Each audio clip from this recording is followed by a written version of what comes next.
How long does it take the Earth to make one complete rotation around its axis?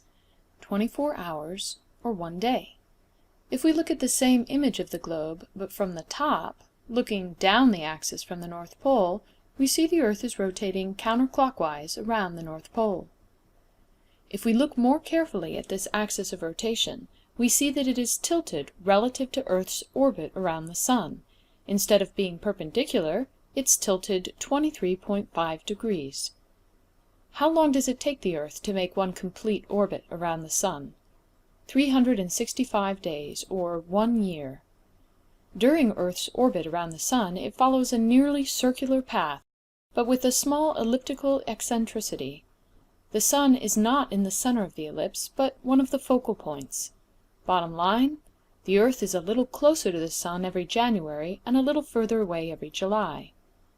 Does that cause us to have seasons? Let's think about it.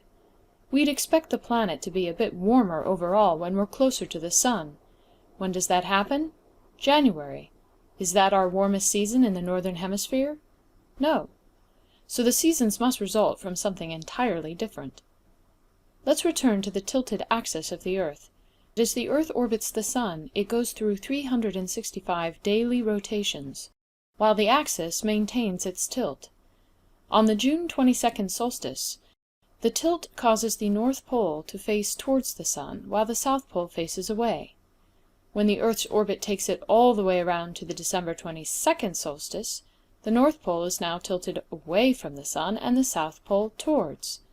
This tilt explains why the North Pole experiences winter in January, while the South Pole is experiencing the opposite season, summer.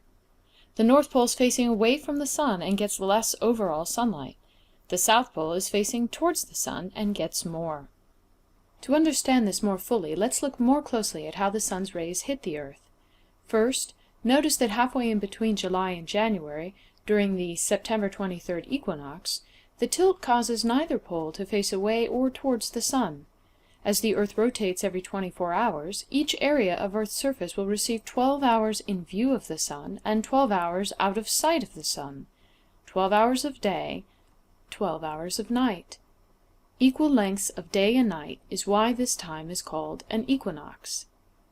As the Sun's rays hit the surface, they are strongest at the equator, directly in the middle, where they hit at a 90-degree angle. As Earth moves towards the December 22nd solstice, the North Pole tilts further and further away from the Sun.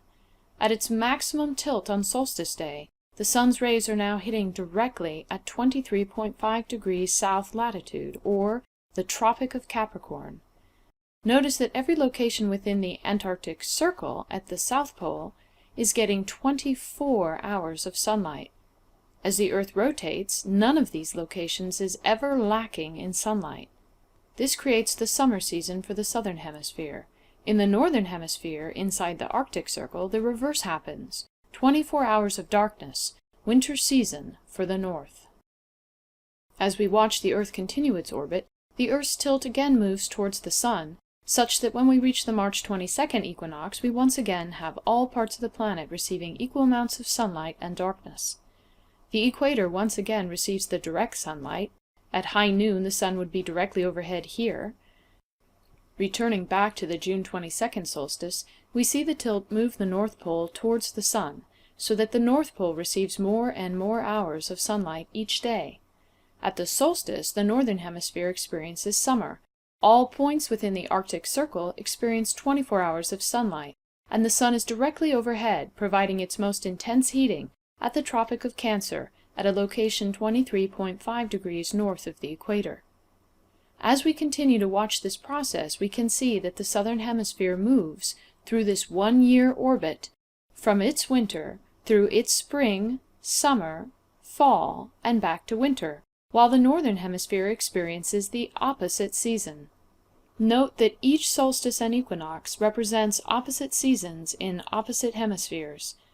The winter solstice in the Northern Hemisphere is the summer solstice in the Southern.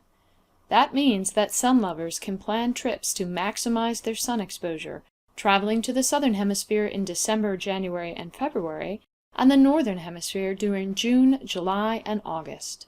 And if you're looking for the most intense sun on the planet, be sure to travel to the equator at the equinoxes, 23.5 degrees north in June and 23.5 degrees south in December.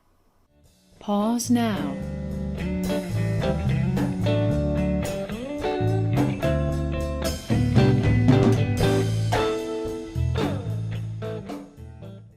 For more information and more detail, continue on to the next video in this series.